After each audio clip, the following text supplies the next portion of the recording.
Salut à tous les futurologues, bienvenue à vous dans cette nouvelle série, une série qui va consister à vous expliquer ce qu'est la futurologie. Ainsi on va parler des méthodes pour prédire l'avenir, on va aussi parler des futurologues, et c'est aussi l'occasion par le biais de cette série d'avoir quelque chose d'un peu plus sérieux, comparé aux autres séries, où le but sera d'approfondir des questions que l'on pourra se poser sur tout ce qui tourne autour du futur, des projets en cours ou en réflexion, des tendances sociales, en bref, vraiment tout. Ainsi, cette première série va vous servir à vous présenter ce que c'est que la futurologie, à savoir sa définition, mais aussi en quoi elle consiste, à quoi cette discipline sert, de vous raconter un peu certains points de la futurologie, et puis voilà. Alors, la futurologie présente sous le terme anglais de Future Studies, ou encore Strategic Foresight, et en France on appelle ça de la prospective, c'est grossièrement une étude du futur. La discipline de la futurologie vise à imaginer non pas un futur, mais des futurs possibles, probables, en se basant sur des données présentes et passées. Les tendances à venir, ce qui est susceptible de se poursuivre ou de changer, de déterminer la probabilité de tel ou tel événement. L'avenir est incertain, certes, cependant il y a moyen de gérer cette incertitude, de la réduire, et c'est ce que nous permet la futurologie. Le futurologue ainsi peut permettre d'alerter des personnes, des politiques, sur des problèmes qui pourraient se poser. Des entrepreneurs peuvent aussi utiliser la futurologie pour essayer de connaître l'avenir probable de leur entreprise. Le futurologue doit faire preuve d'une grande polymathie, parce qu'il va devoir toucher de nombreuses disciplines, que ce soit la technologie, les neurosciences, la physique, dans les sciences humaines, l'histoire, l'ethnologie, la psychologie, etc.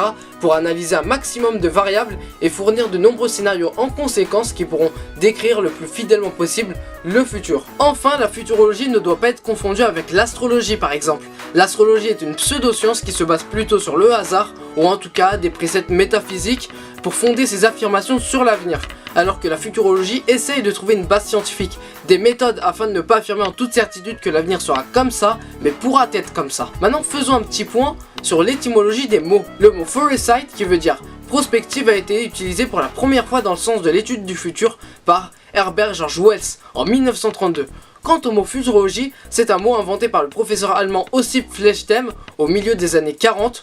Le mot prospectif, qui vient du latin prospicere et signifie regarder au loin, a été relancé par Gaston Berger en 1957 dans un article de la Revue des Deux Mondes. Faisons maintenant un petit point sur l'idée d'essayer de connaître les changements à venir, de connaître le futur, la futurologie dans l'histoire. En 1901, Herbert George Wells a publié en série son livre Anticipation, d'abord en Grande-Bretagne dans Fortnightly Review et puis aux États-Unis dans North American Review, ce que pourrait donner le monde en l'an 2000. Entre le fait que les femmes auront plus de droits, la dispersion de la population des villes vers les banlieues, la fondation de l'Union Européenne, son travail était un véritable best-seller. En 1902, Wells a été invité à se prononcer en faveur de l'étude des futurs à l'institution royale.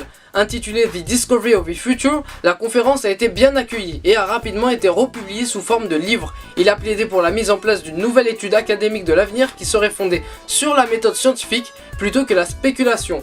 Herbert George Wells continue ses travaux, ainsi dans ses œuvres de fiction il est décrit l'avènement d'un bombe atomique, l'alunissage, le génie génétique, etc. Après la Seconde Guerre mondiale, il y a eu un regain d'intérêt dans la volonté d'imaginer un futur plus positif.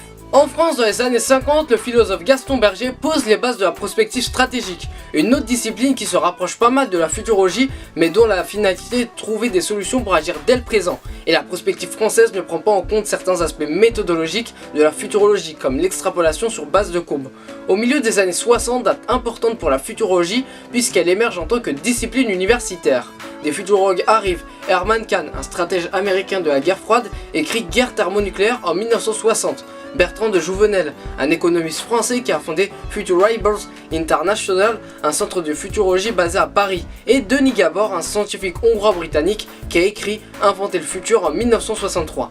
Copenhague a créé un centre de futurologie dans les années 70, Université de Stellenbosch en Afrique du Sud pareil, Nick Bostrom, un futurologue suédois, crée Future of Institute Humanity, un centre de futurologie basé à Oxford en Angleterre en 2005. En bref, la discipline de la futurologie prend forme, connaît un essor fabuleux après la guerre, s'institutionnalise et se popularise un peu partout dans le monde, en Amérique et en Europe principalement.